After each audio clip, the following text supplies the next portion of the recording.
In this world of martial arts, a legend was passed down from generation to generation about the existence of a master spirit who had realized the truth of the world and was on the verge of reaching the summit. This spirit was looking for someone to inherit his unfinished mission and guide him to the pinnacle. The young heir of the Fire Dragon sect's leader named Baek Jayun, like many others, thought it was nothing more than just a legend. But that was only until a spirit from that legend chose him. He truly gained unrivaled power in his hands.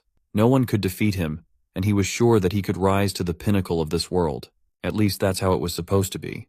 But in reality, after years of bloodshed and horrible experiments in search of immortality, the spirit stopped guiding him. Already being a miserable old man, he wondered why the spirit of the master had stopped guiding him, but he could not find an answer to this question. Suddenly, his main scientist came running to his palace with the news that they had finally succeeded. He brought with him a test subject and the elixir of immortality he had created. This test subject was the first survivor of the experiments.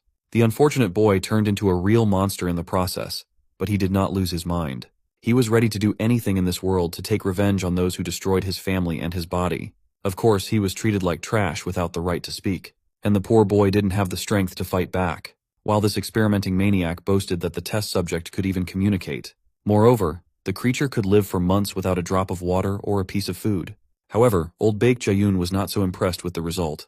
He was tired of waiting for real results. He had endured years of waiting and suffering, but all this pathetic scientist could create was a twisted monster. Scared to death, the scientist begged for more time.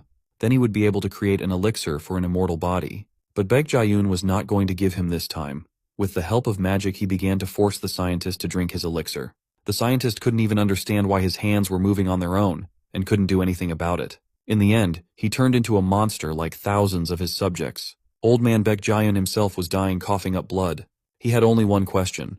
Why didn't the master's spirit answer him anymore? He knew that the spirit was somewhere deep inside him and desperately asked him to reveal the secret of immortality, the immortal body technique. And this time, the spirit answered, but not in the way the old man expected.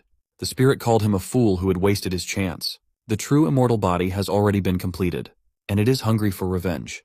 The boy was very close to his goal, but the old man was still strong and with his magic stopped him. Still, Baek Jayun could not believe what was happening. After so many years, how dare the spirit betray him and choose such a pathetic vessel instead? Even after Baek had done so much for him and completed a great task. But the spirit thought otherwise. The pathetic old man had failed in his task and never realized the truth of the world. In that case, the spirit decided to show him. It appeared in all its power before the old man and took all the remnants of his strength. Now the powerless old man could not even stand on his feet. He finally realized how weak and pathetic he really was. Meanwhile, the boy was very close to his goal. One move and his revenge was done. That's how Baek Jayun died. He's not the main character in this story. The spirit chose this boy and asked him just one question. Does he hate this world for destroying his family? If yes, then the spirit will make sure that he can take revenge on this world. Meanwhile, outside the palace, the members of the old man's sect sensed the danger coming from the palace. They had no idea what that red aura was, but they noticed the body of their master and the killer. They immediately decided to destroy this boy without even realizing that it was impossible. In return for the gift of power, the spirit conditioned the boy to destroy every stronghold in the world and absorb their power. Thus was born a monster of incredible power. Now no one will stand above him, and when the day comes, he will be able to achieve supreme enlightenment. That day, the entire blood demon sect was destroyed, and not a single sword that pierced this boy was able to stop him. He is the real protagonist of this story, the real blood demon. The man we see in the straw hat walking down a lonely path is a great man with a title of Sword Emperor. Sure, his title might sound impressive, but he's not quite invincible, and you're about to see why. He's on his way to meet some oldest friend from a sect called the Fire Dragon sect. Once the Sword Emperor enters the mansion, he meets the sect master, Baek Muryang. Alongside the sect leader are other powerful members of other sects, formidable people in their own right. Among them, there's the guy with a scar across his face, known as Fist King Yuk Bi.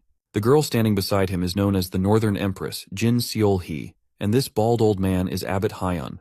The reason these powerhouses are all gathered here is to eliminate one person. You see, there were also a bunch of other prominent sects in this era of martial arts, but these guilds were all wiped out by a single master. No one knows anything about this man's motives or identity, but those who've crossed paths with him call him the Mad Demon, a man obsessed with fighting. And today, the Sword Emperor and Fire Dragon sect have come together to end this madness. And just as they're talking about him, the Mad Demon shows up outside the mansion. Without wasting a moment, he burst through the door, making his grand entrance. The mad demon pulls his scarf down as he strides into the mansion, casually mentioning how the smell of this powerful energy has led him to this familiar place. Seeing that all 5 of the great leaders have gathered here, he's sure they've all been waiting for this moment. On the other hand, the Sword Emperor can't help but to notice how the title Mad Demon isn't just an exaggeration. The Mad Demon's ominous aura makes him seem like a grim reaper, and the old man's sharp instincts can feel it, and it's like he is standing before the god of death itself. But the old man doesn't want to drag it out.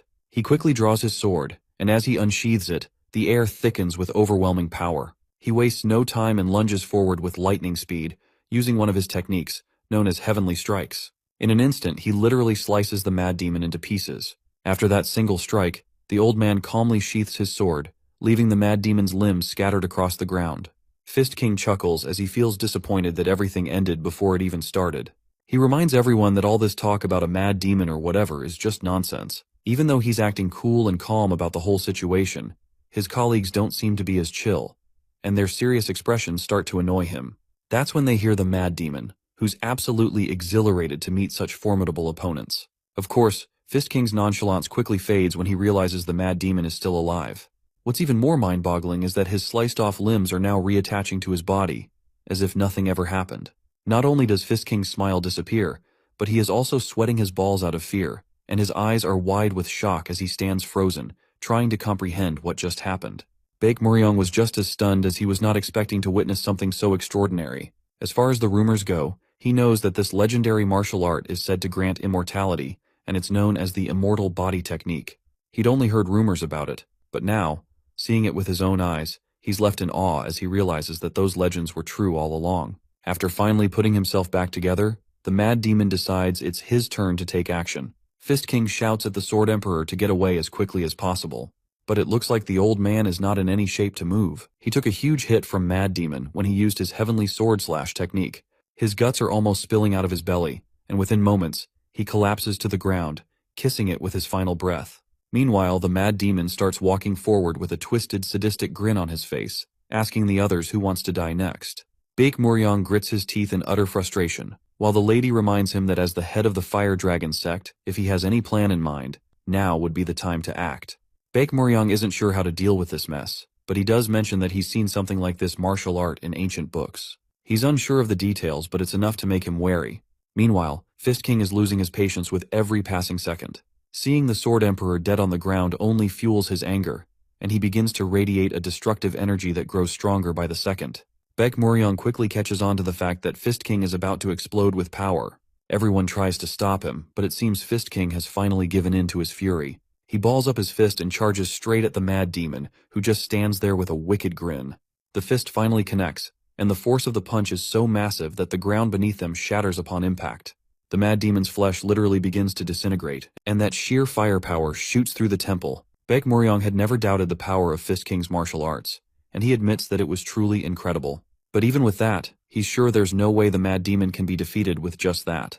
And as expected, the Mad Demon is still standing, even though there's a huge hole in his belly. Fist King starts to lose his composure once again, unable to believe the Mad Demon is still on his feet after taking such a devastating blow. Not only that, but it seems like the Mad Demon's power is actually increasing. The Mad Demon then acknowledges that the power behind Fist King's strike is truly commendable, and he assures him that once he receives it, he'll make much better use of it. Right at that moment, the Mad Demon starts to exude the same kind of destructive energy Fist King had, and mimics his explosive fist technique. But as the explosion simmers down, we see Abbot Hyan had stepped just in the nick of time to save the Fist King. We can tell that he has absorbed the full brunt of the Mad Demon's strike, and this selfless bravery has also cost the old man both of his hands. The Mad Demon feels both annoyed and disappointed to see this old coot stepping in out of turn. The old man, in turn, is furious to see this bastard so cocky and full of himself. But the Mad Demon reminds him that he has got the upper hand, so he has all the right to feel cocky. Fist King apologizes to the old man, taking the blame for what happened. But the old man tells him not to worry about it, urging him to focus on defeating this monster first, without worrying about anything else. Meanwhile, the Mad Demon appears lost in thought, but then that same wild smirk slowly spreads across his face. The idea of having an indestructible body that could withstand King Fist's power fascinates him, so he quickly lunges at the old man's indestructible body, eager to see if it truly is as tough as it seems. But just as he's about to strike, the Queen of North takes action. She pierces the mad demon with her blade, and immediately, her cold energy begins freezing his body. Instead of being frightened, the mad demon looks both happy and amazed. He is quite thrilled to witness the martial art of the Northern Sea Ice Palace, the one he's only ever heard about in rumors. The lady tells him to stop yapping, but this maniac just snickers, thinking how her cold tone is just as cold as her sword, which is freezing him to the bone. The mad demon truly acknowledges that the 5 great masters of the world live up to their reputation. Each of them possesses martial arts that have reached the pinnacle, which is something he genuinely admires. Finally, Baek Muryong decides it's his turn to act. He begins to walk toward the mad demon confidently. Baek Muryong reminds this maniac that he still has yet to see the martial arts of the fire dragon sect's leader, Baek Muryong. With just one quick move, Baek Muryong slashes down at the mad demon. But of course, we all know that cutting down this maniac is not the solution. The mad demon chuckles at the futile effort of the great leader of the fire dragon. That's when Baek Muryong drops bad news to Mad Demon that he will now forever be trapped in darkness. In that instant, cloth-like bands burst from the chest, wrapping around the Mad Demon's body, binding him in a way he couldn't have anticipated. The Mad Demon struggles desperately, trying to break free, flailing around as much as he can. But the bandages quickly wrap around him from head to toe, binding him tightly. His strength begins to fade, and soon, his body loses all resistance. In the end, he's completely ensnared, stuck under the wrappings forever, like a living, breathing mummy. The old coot is blown out of mind to see this. He admits that he's never seen such a martial art in his entire life, and curiously asks what the hell that was. The sect leaders explain in response that it is the Eclipsing Blade, a treasured technique passed down only to the leaders of the Fire Dragon sect. It is a powerful martial art that seals its victims in darkness, rendering them helpless. However, there are no records of the Eclipsing Blade ever being used before, so no one knows how long its effects will last. Because of this uncertainty, the leaders of the Fire Dragon sect decide to always stay vigilant, ready to deal with the Mad Demon if he ever escapes. But just like that, 3,000 years have passed, and the Mad Demon, who once terrorized entire continents, is still trapped under those wraps. The world has changed a lot since then, and it's not surprising to see machines and robots everywhere. We find ourselves in Plant GSP Zone 3. Inside a giant tech tower, people are going about their daily lives.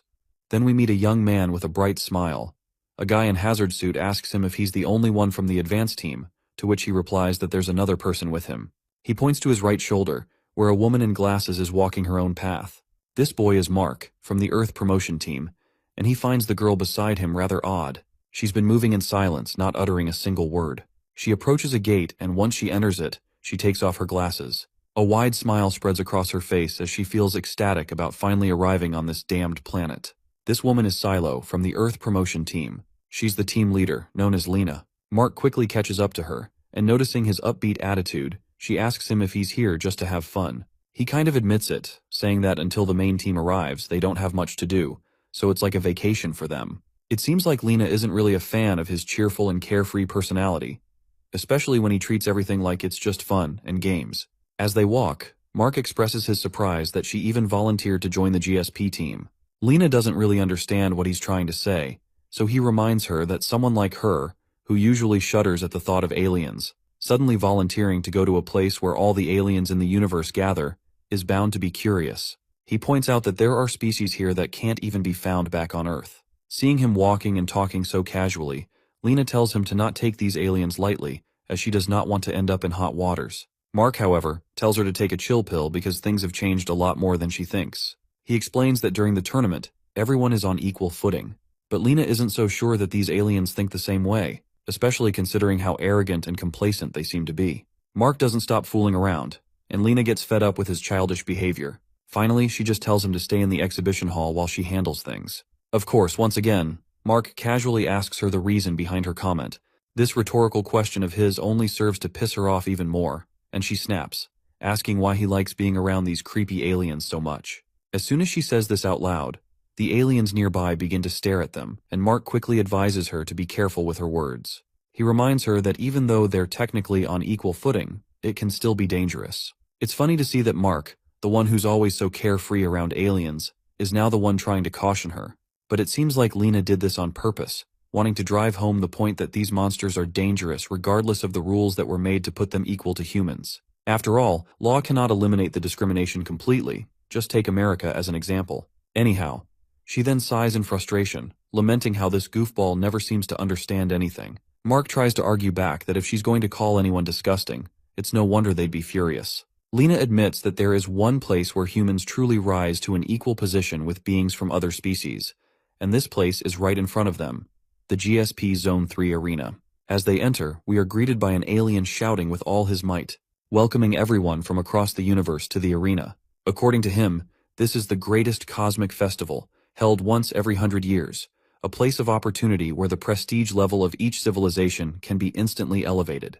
All of this is possible through the GSP fighting tournament. Meanwhile, Mark comments on how Lena's true intentions for coming here were to just watch the tournament. But Lena replies that she came here to find the weaknesses of their enemies. Of course, this goes completely over Mark's head. He has no idea what she's talking about. The battle is about to start, and we see the competitors. On one side, there's a fiery alien ranked 973rd in the civilization rankings, representing the Ifrit civilization. His name is Agni. On the other side, his opponent is ranked 96th to 30th in the civilization rankings and represents the Piglo civilization. His name is Panon. The host announces the beginning of the preliminaries for Group 6, starting with the match between Agni and Panon. Before we can see the battle, the scene transitions to GSP Zone 3, Z District, Planet Promotional Hall. Inside, we see two men in suits, whom I had initially mistaken for robots. As Guy 1 walks by, we notice the Mad Demon, still trapped under the wraps even after 3,000 years. Guy 1 pauses and starts to stare at him for some reason. His friend calls out to him, telling him to stop stalling and get moving. But Guy 1 notices strange sounds coming from the Mad Demon's chamber. He asks his friend if he heard it too. His friend, however, dismisses it, saying the only thing he can hear is his constant yapping. It seems that the wraps holding the Mad Demon have finally started to crack, and it's clear that shit is about to go down. The GSP planet, located 500,000 light-years away from Earth, hosts a combat tournament once every 100 years. This tournament features various civilizations from across the universe, all vying for the title. The stakes are incredibly high because the civilization that emerges victorious is said to attain the truth of all things, achieving liberation from negative effects such as diseases, hunger, and war. For Earth, this tournament holds special significance. The proud government of the unified Earth has officially qualified to participate, sending their strongest representative, someone who stands as the strongest warrior on Earth. Earth's people believe that advancing to the finals will be easy, and securing the championship isn't far-fetched either. They have high hopes, confident that their champion can rise to the challenge. Back in the arena, the fight is in full swing, and the crowd is mesmerized by Agni, who truly lives up to his reputation as a member of the living flame species. The moment his restraints were removed, the entire arena was engulfed in intense flames. Panon from the Piglo civilization looks visibly overwhelmed as Agni starts running towards him, clearly ready to burn him alive. The audience on the sidelines cheers loudly for Agni, and even the host can't hide his excitement as the crowd's energy surges with support for the fiery warrior. Agni's popularity is undeniable, and it's easy to see why he's such a crowd favorite. Panon, however, feels demoralized, sensing how everyone is rooting against him. Meanwhile, Agni cockily grabs Panon with a fierce grip and unleashes a blast of scorching flames that engulf the entire stage, leaving the crowd in awe of his devastating power. The host energetically provides his commentary, emphasizing how Agni's breath, known to melt even the most durable ships, is now blazing through the arena with unrelenting force. There's no doubt now that Agni is far too much for a Tier 1 civilization like Piglo. Watching the brutality, even Mark and Lena look concerned as they witness the sheer power on display. Agni, meanwhile, continues to flex his muscles, taunting the crowd and asking if anyone still doubts the power of Lord Agni. Mark turns to Lena, asking how they are supposed to fight such a monster. He's certain that even searching for a weakness seems pointless against someone like Agni. Lena admits that their visit might not have much significance, but it's not all waste. She points out that she has realized one important thing, which is that none of the aliens in Tier 3 or higher are paying attention to this match. She thought everyone would be focused on it, considering how the tournament could completely change the fate of an entire civilization. But instead, a Tier 1 civilization like Earth seems insignificant to these higher-tier species. Lena plans to use this arrogance as a weapon. If they're overlooked, then they can use that to their advantage and fight back. She plans to keep observing the fight to look for new clues, but he asks her why they even need to do that. Right then, a little girl from the Piglo civilization bursts into tears after seeing Panon lose badly. She tries to cheer up her hero, telling him to hang in there. Mark notices her and starts thinking about how her civilization just had terrible luck with the matchups. Their opponent is one of the top-ranked players in Tier 3, and though the heat of the flames has died down, Panon is nowhere to be seen. That's when another guy from a high-tier civilization chimes in. He calls Panon trash, saying he's probably been turned to ash and blown away by the wind by now. Mark lets out a sigh, realizing there are always these kinds of idiots around, just here to cause trouble. He decides to inform Lena and move on. Meanwhile, the girl from Piglow Civilization is getting annoyed at this loudmouth talking trash about her hero, but the guy just wipes the booze he is drinking off his ugly face and insults her back, calling her a low-level species with no manners. But the little lady also shoots back with the sass of her own, calling him a brat in return. Mark tries to tell Lena that they should get moving because if they stay here, they might get caught up in this mess. But it seems like Lena is so focused on her investigation that she doesn't even notice. Meanwhile, that ugly kid tosses his empty can aside and calls her a piglow bitch. He decides it's time to teach her some manners and how to talk to people. The little girl is absolutely terrified. She even drops down to the ground as she recoils in fear, and that jerk grows bigger and bigger. Mark shouts out loud to see this insanity, and his scream finally snaps Lena out of her focus. When they look ahead, that little punk from earlier has turned into this huge, jacked-up guy with a sinister look on his face. He goes as far as to claim that he could turn her planet's representative into a bloody mess in just 10 seconds. Turns out this guy is actually a representative of the Pixie civilization, which is ranked 1300, and his name is Mr. Picky. That's when Lena calls out to this overgrown brat, asking him if it's really impressive enough to flex his muscles over a kid. Her remark definitely gets the monster's attention, and he asks her what the hell she's talking about. Lena keeps up with her sassy jabs, telling him to stop acting all high and mighty. The way he talks just makes her want to puke, and she can already tell he's just a loser. Of course, Picky takes the bait and seems kind of fascinated by how these cockroaches from an inferior civilization are talking back to him.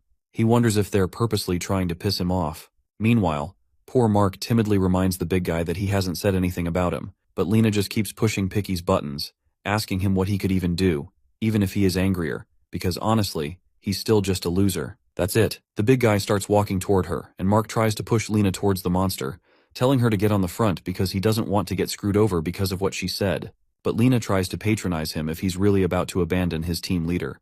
Just as they're arguing, the big guy looms over them, and before he can throw a punch, a drone suddenly pops up and tells this ugly mug to stop right there. Surprisingly, Picky starts losing his shit when he sees the drone appear right now out of all times. Lena casually reveals that it's a security drone patrolling the arena. With so many of these drones around, there's no way anyone can start trouble in the stadium. The drone asks if this pixie has caused them any harm, and that's when Lena finds her opening. She snickers before replying that it's not that he directly hurt anyone, but this idiot just started flexing his muscles, probably because he's drunk. Because of that, she was so disgusted she lost her appetite, but she'll let it slide. The drone asks Picky if that's true, and the big guy is left utterly speechless because, well, it is true. Meanwhile, Lena keeps up with her sassy jabs, telling Picky to admit that he was showing off his rugged physique to them. She even taunts him under her breath, suggesting he should try doing the same thing to the patrol officer. Picky is absolutely gritting his teeth in frustration, while Mark whispers to her, wondering why she's doing this since she can clearly see how angry he is. But Lena reminds him that before this guy can actually harm anyone, telling the truth will wrap this up and leave him with no consequences. What she's doing is her way of punishing him. Picky overhears her, or more likely, she wanted him to hear it, and Mark tells her to just let him go and stop provoking him. The drone then asks Picky if he really wants to show off those useless muscles that badly. This time Picky's grin widens, and he admits that yes, he does want to show off. With that, he reverts back to his normal size and says that since his only intention was to flex, he hasn't done anything wrong. Then, without any more words, he runs off, promising that he's looking forward to meeting these pesky creatures again. Mark looks totally wiped out after that intense encounter, and he really doesn't want Picky to haunt him in his nightmares, let alone see him again. Then he asks Lena if she expected that outcome, and she responds positively. She then reminds him that she's not crazy enough to mess around with a monster like that without thinking it through. Right at that moment, the little girl from Piglow Civilization thanks her for helping her, but Lena just gives her a cold, disdainful look, asking since when exactly she helped her. She tells the girl to get lost, as she's distracting her from the game. Looks like it's going to take Mark a while to figure out what goes through Lena's head. Anyway, Mark pats the girl on the head and advises her to get back to her family, but the little one quickly yanks his hand away, clearly not liking being touched by a coward like him. Now it makes sense why Lena gave her those deadly glares, because in the end, every creature looks down on the weak. Meanwhile, Mark has no clue why she's acting like that toward him. After all, it was natural to be scared, and she was scared too at the time. Lena then calls him a coward and tells him to shut up. The crowd starts going wild, chanting for the Piglow Civilization hero to come out of hiding if he's the real hero. The host can't help but comment on how intense the criticism is pouring in toward Panon. Lena, however, already knew the outcome of this battle. After all, Tier 3 civilizations are on a whole other level compared to Tier 1. Agni just laughs out loud, clearly enjoying mocking his prey for hiding like a rat. Looking at Agni's might, Lena starts wondering again if there's really any way Earthlings could win against such monsters. Her mind drifts back to the people suffering on Earth, and when she thinks about it, defeat doesn't even factor into her equation. But as much as she hates to admit it, she can't turn blind eye to the reality in front of her as well. Mark watches her and wonders about her strange behavior. It seems like this guy is just a big goofball after all. He's literally way too carefree for his own good. Anyway, he asks her why she's trembling, to which she brushes it off, saying it's nothing to worry about. But right at that moment, the host bursts into excitement as he sees Panon emerging again. That completely shocks Lena because this means Earthlings might actually have a chance to win against these monsters after all. Panon is up in the air, and even though his face is getting burned, he still crashes down right above Agni's head like a goddamn meteor. The host quickly narrates how this last, desperate strike turned out to be a perfect blow, landing a critical hit on Agni. Meanwhile, Mark is busy on the phone, but after hearing whatever the caller told him, he starts nervously biting his nails in fear. Lena, on the other hand, perks up when the host announces that Agni can barely move after that hit. Mark turns to her once again, but she tells him to stop calling him, saying she's fine already. But Mark states that it's not about that. It's about what the caller said. Apparently something's wrong with the exhibit, and they want her to come check it right away. Well, we can tell that it's about the Mad Demon's escape. As they make their way over, Lena asks if he didn't double-check the exhibits. Mark says he indeed checked it twice. Lena already knew that something would go wrong the moment he started talking about vacation and seemed excited. Her fears have come true. But Mark says it's strange because there wasn't supposed to be any issue. Right at that moment, we see someone hiding behind a pillar, and it wouldn't be a surprise if it's Picky coming back for revenge. But Lena and Mark both walk on without a care in the world. Lena's even happy to see the outcome of the fight. She can hardly believe that Panon actually won against that monster. It gives her some confidence. Maybe these aliens aren't as invincible as she thought. But just as they're walking, a punch from Picky knocks Mark away, and all Lena feels is a gentle breeze before a hand grabs her by the skull. The scene transitions to Planet GSP Zone 3, Z Street Planet Promotion Center. Lena slowly opens her eyes and sees pixies dragging them. One of the pixies is carrying a beaten-up Mark, and another is dragging her by her hair. She starts calling out to Mark to wake up, which catches the pixie's attention. The big bastard holding her starts pulling her hair, causing her pain. He tells her that if she's calling out for that guy, she doesn't have anything to worry about. They haven't killed him yet. Lena angrily asks this bastard if he's doing all this just because she teased him a bit earlier. She reminds him that this is GSP territory, so the security team will be here soon.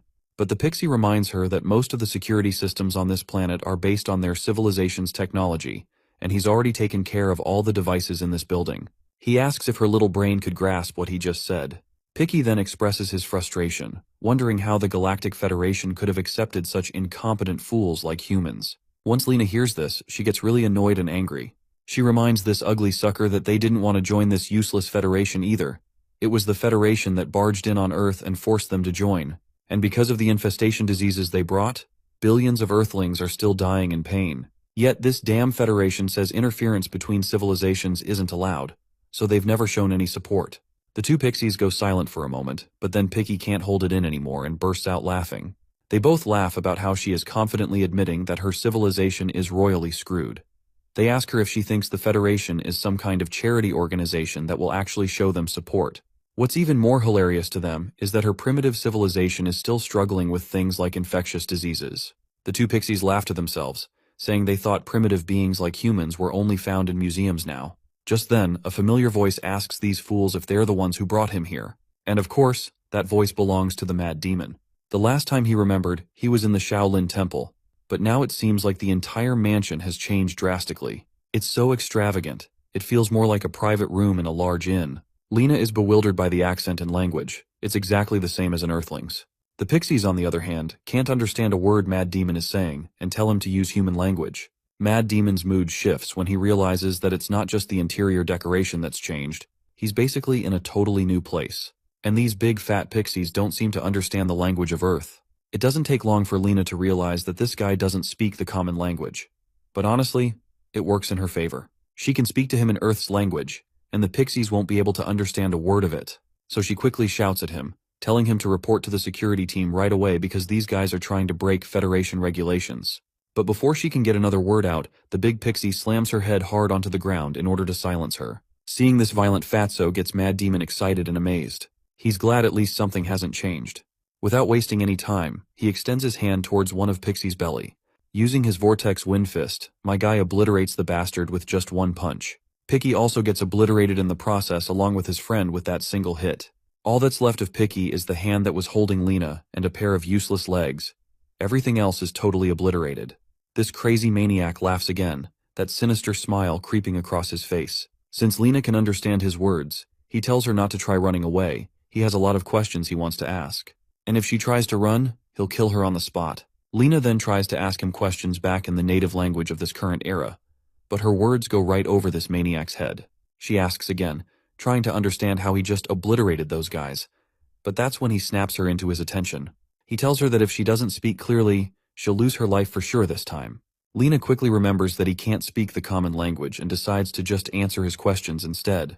The martial artist asks her first to explain where they are. She tells him that this is the promotion building in Street Z. Of course, he does not know what she is talking about, and asks her if this isn't the Shaolin Temple. Well, he can tell enough to know it's not the temple. The atmosphere and the energy radiating from the place feel completely different. And besides, if it were the temple, those bald monks would not have been causing ruckus there. Hearing him spout nonsense, Lena asks him who he even is. The language he speaks and the way he looks make it clear to her that he's a human from Earth, and she wants to know how he managed to channel that much power without any special devices. She asks him how he created that explosion just now. He then annoyingly grabs her by the hair and asks why she's fumbling around. She quickly yanks his hand away and sternly asks him to introduce himself first. Of course, this primitive martial artist has no idea why she's asking these questions, since he is supposed to be the greatest martial artist who brought the entire martial arts world down to its knees. But Lena snaps back, saying she doesn't know jack about him. She wonders out loud if he's some kind of celebrity. Lena's eyes widen when she sees an angry pixie charging at them. But Mad Demon doesn't even flinch. He just calls the ugly bastard out for annoying him. The pixie gets even more pissed and swings a punch as fast as he can. But the Mad Demon simply punches this bastard's punch and then counters with a punch of his own, leaving the overgrown fatty's eyes bulging out of his sockets. Mad Demon is clearly annoyed to realize that these brutes are all muscle and no brains. He's pissed they didn't even bother to train their internal energy. That single punch sends the pixie flying. Lena, on the other hand, is sweating profusely in apprehension. Not only did Mad Demon just block Pixie's attack with a single hand, but retaliate with a punch of his own. Mad Demon turns to her again and asks her if she still can't recognize who he is. Lena is just as confused as she can be. The way this guy is talking makes her wonder if he's famous on Earth. With the strength he's showing, it'd be weird for people not to know who he is. She apologizes, explaining that she doesn't know him because she's not that familiar with Earth. She spends most of her time on other planets. This mention of other planets totally throws off the Mad Demon, so Lena tries to explain again that she never spent much time on Earth due to her work. Right at that moment, Mark wakes up and, after reaching her, asks what's going on. While the lady is relieved to see he's awake, though not too happy, the Mad Demon is just annoyed, wondering where all these weaklings keep coming from. Mark quickly asks Lena who this guy is. This sets Lena even more surprised, as even Mark doesn't know him. Mark then asks if this guy is supposed to be someone famous. Lena then faces the Mad Demon again. While she appreciates that he saved her, she tells him it's going to be hard to cooperate if he doesn't reveal his identity. The Mad Demon, of course, starts snickering with his trademark sinister smile. He bursts out laughing as he finally decides to personally tell them about himself. He announces he is the great demon Ma Jinwol, the one who destroyed the 4 great sects. Naturally, neither Lena nor Mark has any idea if this is supposed to be some dramatic reveal, and Mark, without hesitation, calls the Mad Demon out for his childish theatrics and silly name. Lena, on the other hand, doesn't fully understand what all this means, but the name Ma Jinwol sounds pretty extraordinary, and she starts to think that maybe this is the person humanity has been looking for. Right at that moment, the defeated pixie slams his fist into the ground in utter frustration, muttering bitterly about how he lost to trash. His voice is laced with both anger and disbelief. Since Mark was unconscious during all that happened, he has no clue why these pixies are here. In fact, he doesn't seem to remember being abducted by them and wonders if they're here because of what happened in the stadium. The monster grows increasingly annoyed as energy surges through him again, thinking if only he didn't have this suppressor limiting his power, he'd easily beat the hell out of this lowly trash. Mark becomes concerned to see this, and decides it's best to run before this monster explodes. Meanwhile, Jinwoo looked at the monster with an indifferent expression, and he also could not understand what the monster just said. That is when Lena calls out to him, asking if he can beat the monster since the power suppression device on that monster is still active. The mention of suppressed powers catches Jinwol's attention, and a wicked smile spreads across his face. The idea that the monster hasn't been using its full strength this entire time deeply amuses and irks him. He feels utterly ridiculed by the thought that this monster has been holding back while fighting him. With that, Jinwol begins walking toward the monster, clearly with the intention to obliterate him. But Lena quickly tries to stop him, suggesting they should extract some information from the monster first. But Mark tries to smack some sense into her, reminding her not to let their guard down, especially against such a dangerous creature. Lena agrees, but insists she has a feeling this might be their chance to get some useful intel before things escalate. Mark decides to make a run for it, while Lena chooses to stay and watch the fight.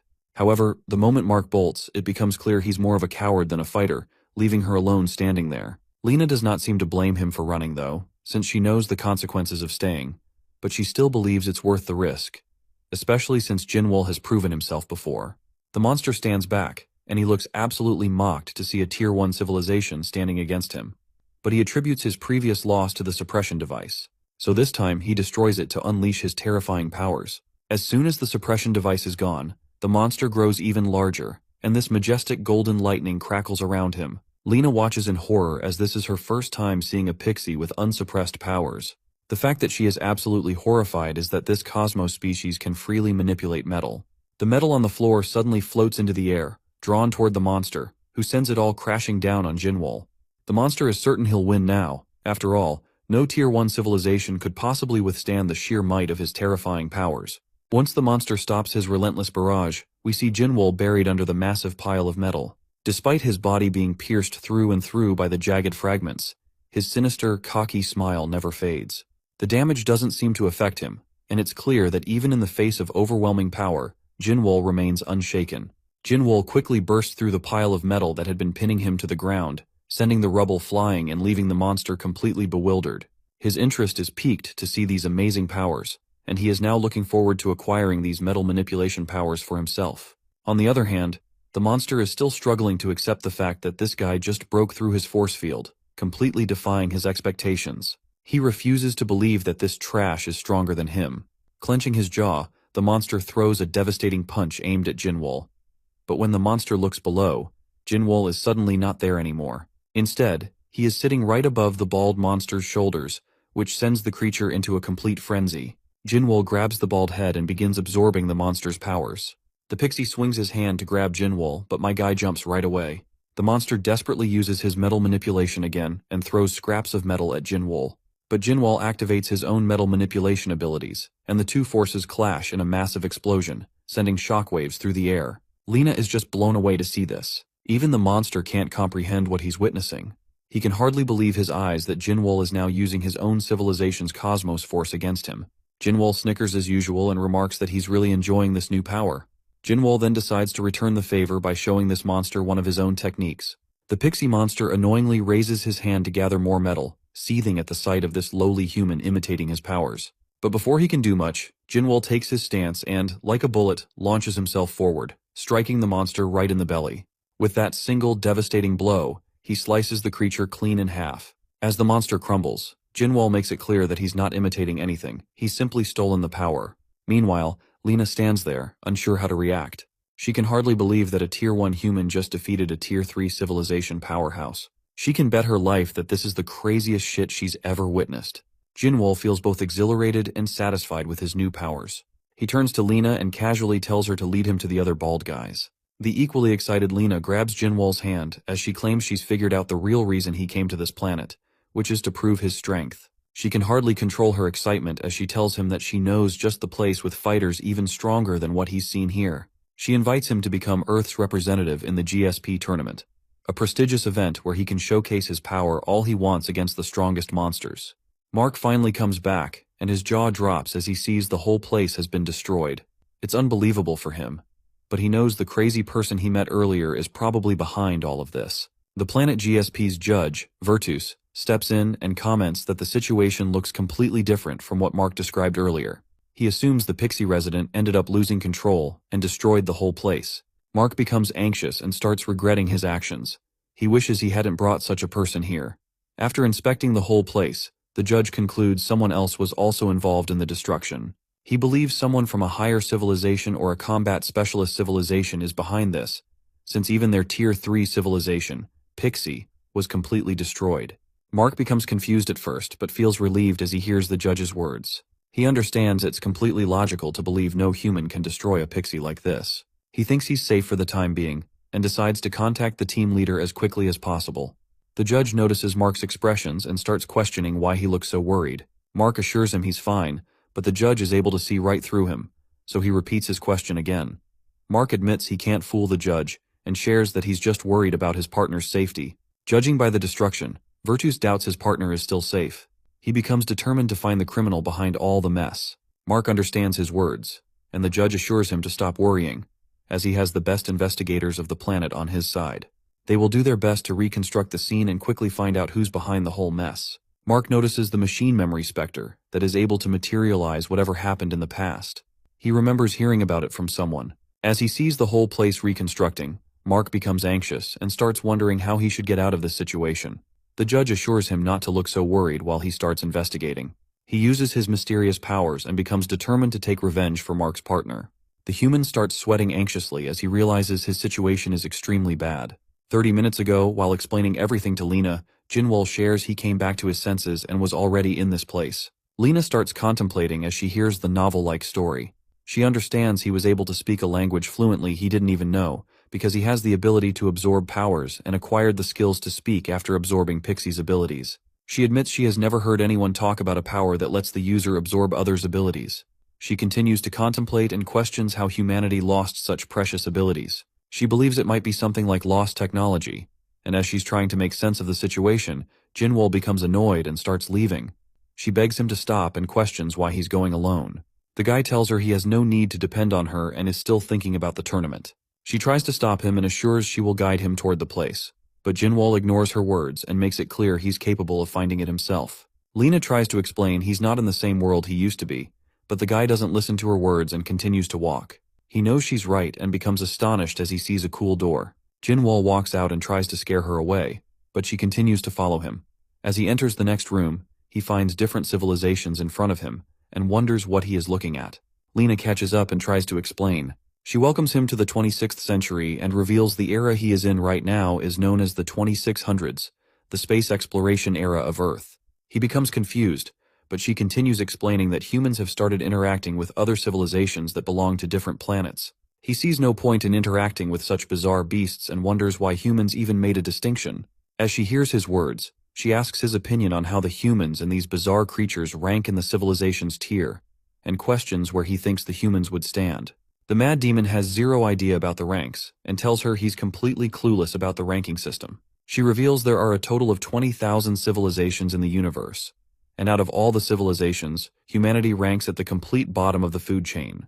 He is surprised to learn the bald guy he defeated earlier with complete ease is stronger than the human race. He calls the humans dumb, which offends the girl. She admits they are at the lowest, but requests he hold back with the insults. She explains there's a 5-tier scale that categorizes the hierarchical relationships of civilizations. Humans are a Tier 1 civilization, which is at the end of the list. Even among the other Tier 1 civilizations, humans rank at the very bottom. The Mad Demon tells her he wouldn't care about useless rankings if he was in her place. He believes they should focus only on gaining strength to defeat the other civilizations, instead of worrying about stupid rankings. Lena formally requests the same thing once again. He gets a bit annoyed and wonders what she wants all of a sudden. Lena understands his aim is to fight strong beings. He answers positively, so the girl continues to explain. The planet they are on right now is known as GSP. There's a special universal combat tournament happening on the planet, which is only held once every 100 years. Extremely strong beings, far scarier than his imagination, participate in this tournament. She wants the guy to represent humans and Earth in the tournament. This way, he can enjoy fighting strong beings just as he wished earlier. He asks again to confirm if she wants him to fight for the humans. Lena answers positively, and as she tries to continue speaking, Jinwoo cuts her off and orders her to shut up. He makes it clear he won't let her use him to win in a stupid tournament, just because they exchanged a few words. She becomes frustrated and questions if he's treating her like she's just a dumb girl. Lena apologizes for her rude behavior and changes the proposal to a request. She explains the human race can progress to the next tier of civilization if they are able to perform well in the tournament. Jinwoo doesn't understand the importance behind some stupid rankings, but she frustratingly tells him it's not just an empty ranking and holds a lot of importance. He doesn't change his mind about the tier list, and asks her to elaborate more. He questions if their worthless core will become stronger in any way if humanity performs well. She assures him humans will definitely change if he's able to perform well in the tournament and help Earth advance to the next stage. She explains that tiers of civilization are divided based on cosmoforce, which is something similar to a life energy that evaluates existence. Any powers that defy the common sense in the universe are only able to manifest when a being is freely able to manipulate the mysterious energy. The mad demon understands her explanation and believes she wants to use the mysterious power, but the issue is, the human race is unable to use it unless they advance to the next tier. The problem is, there's no chance humans can win against other races in the tournament, so she wants him to represent humanity and fight against the aliens to win. She calls him correct but clarifies they are not going to gain any magical powers once he wins the tournament. They will acquire knowledge that can't be obtained any other way, even after a lifetime's dedication. He becomes curious and asks her to elaborate. Lena shares the knowledge humans were able to acquire up until now is considered to be the fruit of many centuries of efforts. After humans became capable of exploring space, other civilizations revealed the truth to them. Whatever information they had gained after years of efforts and hard work was merely a fraction of the knowledge that's persistently being broadcasted by an enormous brain of a mysterious alien at the end of the universe. There are civilizations that are capable of controlling the knowledge the giant holds. These civilizations are called End Sapiens. In the current universe, they are the only Tier 5 civilization, and also the hosts of the tournament. She frustratingly tells him these civilizations are unfair, and distribute their knowledge unevenly due to some restrictions. The mad demon calls it boring. He knows she's trying to use him to obtain something she desires by asking him to perform well in the tournament. The girl calls him correct but requests him to listen to her. She explains what she wants him to do is for all of humanity, and Earth's future is in his hands. He doesn't care about her words and starts walking away. He believes it's better if she explains such stuff to someone with similar beliefs instead, but he knows she's not going to find anyone who's foolish enough to risk his life just to help someone else. Suddenly the judge appears, and without wasting a single second, he uses his mysterious powers to execute the mad demon. Jinwoo's body completely disintegrates, and Virtus announces his judgment has been completed. He is surprised to learn such a low-tier civilization was capable of destroying a pixie. The judge starts walking towards Lena and announces he's going to judge her as well since she is involved in the pixie resident murder case. The girl becomes anxious, but she's unable to do anything against the judge. All of a sudden, someone from behind starts complaining about the pain and calls the judge a skinny guy. It's the mad demon. He starts regenerating his body and leaves the girl shocked. It's hard for her to believe he's still alive. The mad demon shows his anger and rage. He questions why the judge pushed him to such an ugly state. Virtus is also surprised to see his body regenerate. He warns the judge not to move from where he is, or else he's going to end Virtus's life. The C Street of Sector 3 and Planet GSP was bustling as always. Diverse intergalactic beings in all shapes and sizes roamed, minding their own business. Among the crowd, the residents of Planet Piglo who came all the way to GSP to support their representative can be seen. Mala, the kid who was bullied by that pixie bastard earlier, joyfully recounted what had happened and how the Earthling sister had helped her while holding her balloon. Grog and Kulak patiently listened to the kid, and they were shocked to hear that Earthlings had turned out to be braver than the rumors said. Whoever that Earthling girl was, Piglos owes her a debt of gratitude. Suddenly, the three came across a man wearing the same brown cloak as them. He jokingly asked what they were so happily chatting about without including him. Grog could recognize that voice anywhere. He replied that their youngest almost got in big trouble while she was cheering for their cheeky representative. Mala quickly released her balloon and ran toward the heroic Pannon with open arms. The hero of Piglo caught the kid and held her. Grog worriedly asked if he was okay after that grueling battle with the living flame. Pannon assured them that he was fine. If he's asked to fight right away, he's in good shape to do so. His victory has catapulted the Piglo civilization all the way to rank 4800. As soon as he asked what the trouble they were talking about was about, a massive explosion disrupted the busy street C. The crowd saw Judge Virtus burst out of a building, and chaos unfolded as everyone desperately evacuated. The Piglos overheard that the judge was chasing an Earthling who killed a pixie resident, a combination that sounds awfully familiar. Mala pleadingly held Pannon's hand and struggled to say what she wanted to say. There were no words necessary. The hero of Piglo could see what she was getting at. Destruction has spread quickly as the bystanders try to run away from the collapse. It's only been a few seconds, but the judge and Ma Jinwoo have already made quite a bit of a mess. Promotion team leader Lena was miraculously fine, albeit a little frazzled. Though it was dangerous, she could not take her eyes off the metallic mountain of debris. Ma Jinwoo had activated the Pixie Cosmo power to retaliate against the judge for blowing his body up. He intended to seal Judge Virtus inside a metallic prison, but it wasn't holding up too well. With multiple explosions from the inside, the makeshift prison slowly crumbled. Jinwoo clicked his tongue. The judge was a lot tougher than he thought. Judge Virtus melted the metallic confinement and curiously asked what really happened at the crime scene. Even though he saw the recreation of what happened, he still couldn't believe it. Judge Virtus wanted to know just how an Earthling could absorb a pixie's cosmoforce. If the criminal really has that capability, then he's a lot more dangerous than initially thought. Ever so arrogant, Jinwoo asked the judge if he was starting to regret facing him. With insanity in his eyes and power on his leg, Jinwoo attacked. At breakneck speeds, he launched an earth-splitting explosive strike and completely missed the target. Nevertheless, the Great Demon is just getting started. Even more explosions disrupted Sector 3. Evacuation efforts are ongoing for everyone else except for Lena. She desperately wanted to see more of the Great Demon up close and personal. Lena was just a few meters away from a pissed-off judge when some strong arms grabbed her from behind, gagging her mouth so as not to make any sounds. It was Pennon. He urged the Earthling to calm down as they came all the way here to save her. Unbeknownst to the hero of Piglo, Grog followed closely instead of taking Mala away from the chaos. Lena recognized Panan as the fighter they had just watched on stage. Panan was just annoyed that his people just couldn't seem to follow simple instructions. Grog assured his hero that Mala was safe with Kulak, so they just had to hurry and run away too. The hero of Piglo braved his way toward the mess to repay the favor Lena did for little Mala earlier. Their civilization is built on repaying kindness when received, after all.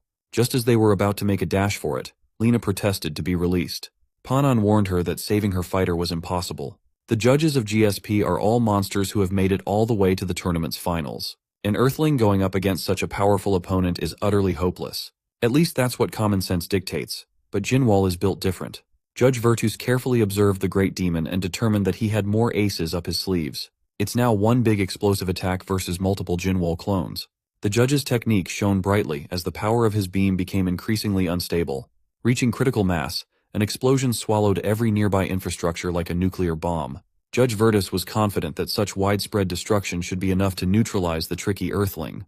But he thought wrongly that Jinwoo had successfully closed the gap between them with another technique that was ready to go. He thought he had a clear line of sight for a counter, but he underestimated the judge's speed. Judge Virtus materialized and teleported his hand to defend his back. One tiny beam of light transformed into another massive explosion to demonstrate just how insignificant an Earthling was. Meanwhile, the Piglos continuously ran away from the battle while Lena frustratedly protested to be let go. She urged Panan that if he really wanted to save someone, just save the Earthling fighting the judge. But even out of a fresh win and rank up, Panan and Grog knew that they were no match against someone as strong as a judge. They've risked enough trying to save Lena, who helped Mala earlier. Panan is a paragon of the Piglo civilization's ancient belief in returning kindness. It's a principle that has protected their planet for a lifetime. Grog begged to differ. Suddenly, their retreat was halted as what looked like flaming debris landed in front of them. The thing was so charred that it looked like dry firewood that had inexplicably fallen from the sky. But no, it was Ma Jinwoo. Not far from where they were standing, Judge Virtus steadily materialized into existence. Just as expected, the judge is in pursuit of his target. Grog urged Panan to quickly escape and just leave the Earthlings behind if push comes to shove. At this rate, they might get caught up in the battle and end up looking like charred firewood too. But it would take more than just some puny explosions and flames to kill a great demon. As Lena expected, this guy must be immortal. She urged the Piglo boys to take a proper look at the burning mess on the floor. As if on cue, Jinwoo started screaming in agony as his nerve endings recovered, bringing the sensation of being burnt alive. Grog and Panan have never seen something like this. The guy has lost more than half his body and was continuously being eaten by Virtus's fire, yet he's constantly regenerating. Maybe this is Earthling's cosmic force. Judge Virtus materialized completely, and argued that regeneration is way too precious of power for such lowly creatures to possess. The judge gave the Piglos the choice to let the criminals be and leave. Grog has been advocating for this since earlier. This is their chance to wash their hands of any involvement. But Panan turned to Lena to ask if the burnt firewood could really survive. Lena looked him in the eye, and truthfully answered that she had seen Jinwoo recover from worse injuries. If that's the case, Panan urged her to take the dude to the GSP registration office right away. If he registers as a GSP fighter, even Judge Virtus won't be able to touch him recklessly. Grog can already tell that his brother is about to do something stupid that he won't be able to stop. Panan tossed his cloak away. He will be holding the judge off, buying time while the other two rush for the registration office. Grog felt frustrated at his stubborn fool of a brother, but he listened to Panon's instructions. Cursing while running away, Grog pleaded with his brother to survive. The hero of Piglo assured Grog that with his previous victory, He gained a weapon that would surprise even Judge Virtus. The judge just called them fools and started winding up another finger explosion. Panon had heard that before Virtus became a judge, he was a Hellesionian fighter. As far as everyone knew, the weakness of Hellesionians, known for their power to wield light, is darkness. And it just so happens that with Panon's victory, the cosmic force of his civilization has awakened, giving him the power to wield darkness as a weapon. He thinks it wasn't a coincidence that he found himself here. The ancestors must have been guiding him in assisting Mala's benefactor. The GSP tournament player registration office was full of hopeful fighters from all over the universe. The registration office staff named Kyranos, a grumpy lady, is currently refusing service for some newcomers. Saying that Grog and Lena were in a rush is an understatement. They just wanted to get Jinwoo registered as fast as they could, but they kept getting rejected for no reason. Kyranos looked at the condition of the fighter they were trying to register and gave a definitive rejection. Ma Jinwoo has recovered enough of his body to talk. He assured the staff that he was fine, and he had ultra regeneration. The ruckus at the registration desk was starting to attract the attention of everyone else in the office. They saw an Earthling trying to register, only to be rejected repeatedly.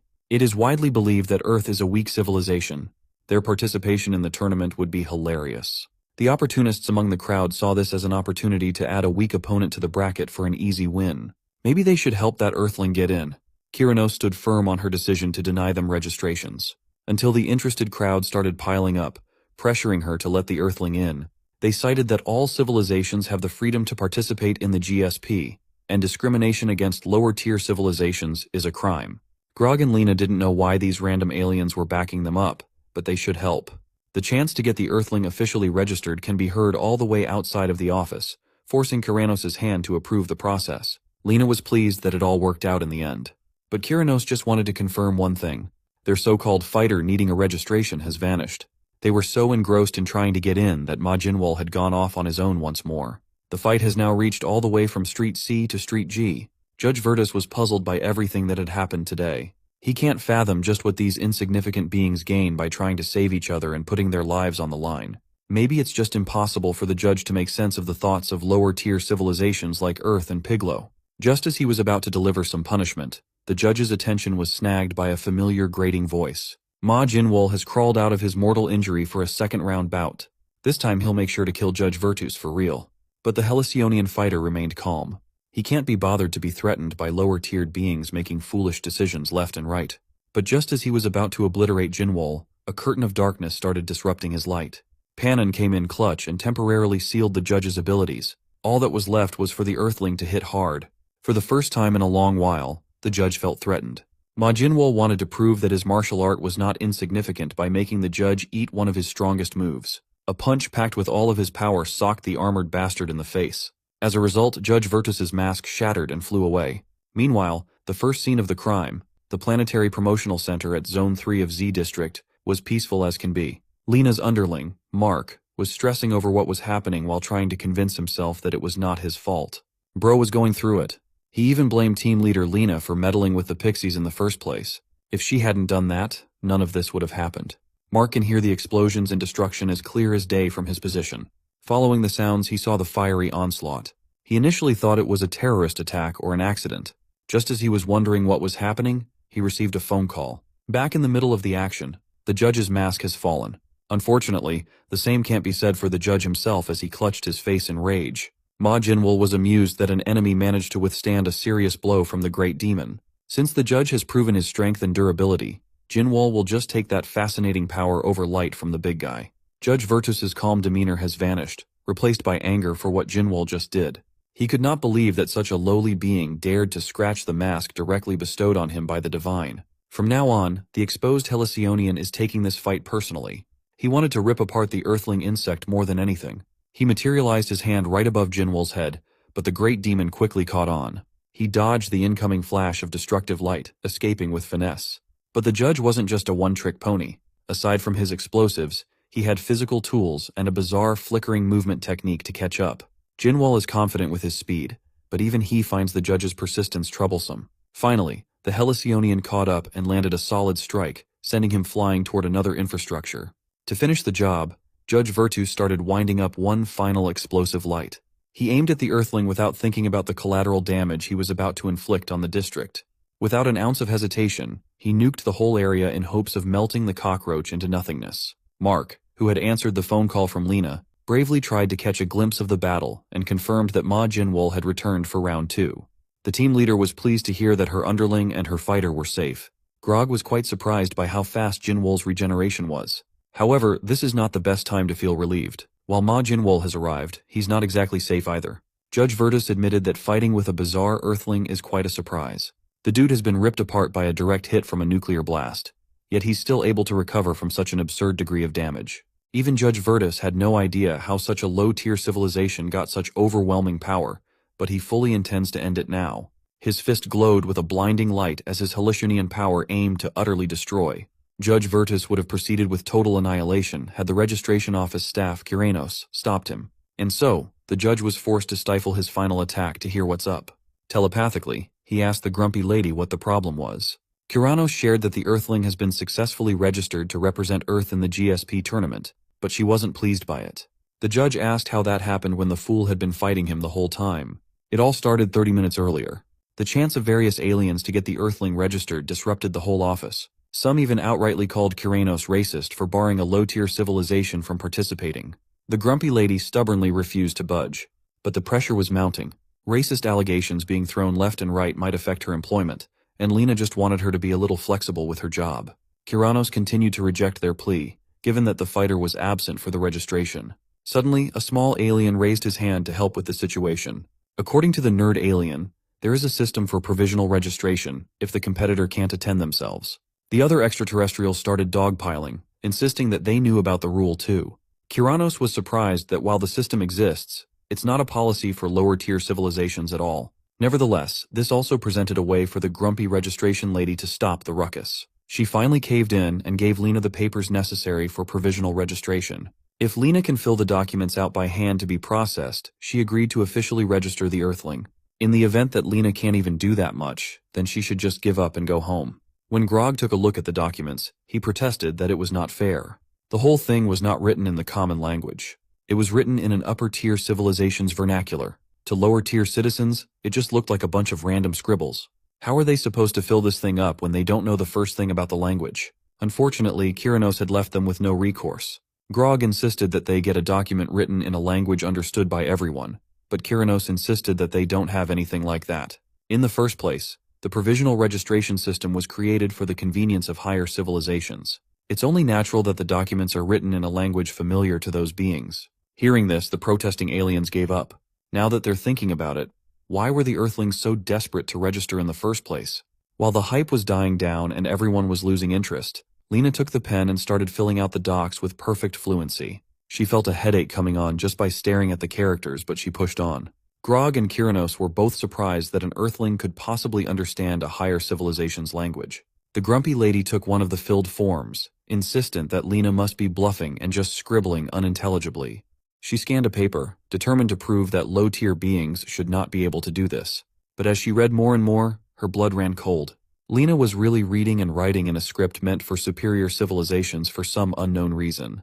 With an Earthling's mind, even just perceiving and distinguishing the symbols in this language should be impossible to do.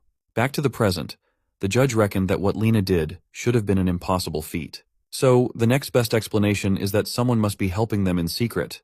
While Kuranos believes that it's a strong possibility, there's a nagging feeling in her mind that the female Earthling really did it by herself. If that was the case, she must have recognized the difference between characters as if she were finding differences in an image. She must have memorized millions of words and vocabulary at once. No, even through memorization, it would have been a struggle to make sense of the sentences. That meant Lena must have memorized every possible sentence structure as well. But that's an impossibility.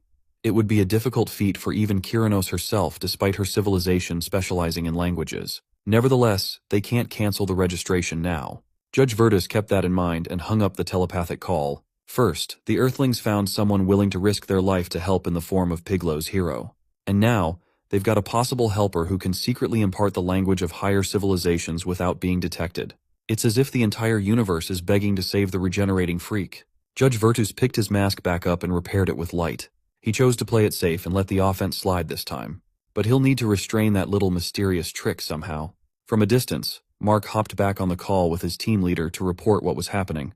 He told Lena that the judge took Ma Jinwol and some scoundrel and teleported them to God knows where. Lena wanted more info, and Grog was offended that his brother, the hero of their planet, got called a scoundrel. Kyranos has calmed down and urged the chaotic duo to stop overreacting and just relax. Both fighters were simply moved to the recovery room for competitors. With that out of the way, the grumpy lady chased the troublemakers out of her office. A week later, Ma Jinwol is still in the process of healing in the GSP competitors' recovery room. He had regained most of his body parts, but one of his legs was having a hard time regenerating. Mark doubted that this ragged thing stuck in the recovery capsule could still compete for Earth. Lena firmly believes that the Great Demon will get better in no time. Suddenly someone barged into the room and both Lena and Mark immediately recognized the resolute voice. It belonged to Earth GSP Team Commander Clarice Ive. In the old man's eyes, Ma Jinwol seems to be barely hanging on by a thread. He was disappointed with team leader Lena for causing Earth so much trouble. Therefore, Clarice is determined to proceed with the originally planned competitor for Earth's match, which is scheduled for 2 days. Just as Lena was pleading with his boss for a little bit more time, another Earthling entered the room, urging her to stop getting swayed by the swindler in the recovery capsule. The newcomer demonstrated his physical prowess by jumping unnaturally high up in the air and landing like a superhero. The feisty young man urged the team leader to just trust him to do his job.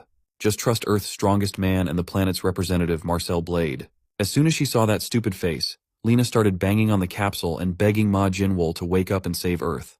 Commander Ive assured her that it would be fine. She's just worrying too much. He insisted that Marcel is the current strongest Earthling by a wide margin, and he has been personally chosen by the commander himself. Furthermore, the suit he's wearing is the pinnacle of all the knowledge and innovation humanity has accumulated thus far. Commander Ive was certain that after the first match, no civilization would dare to underestimate Earthlings ever again.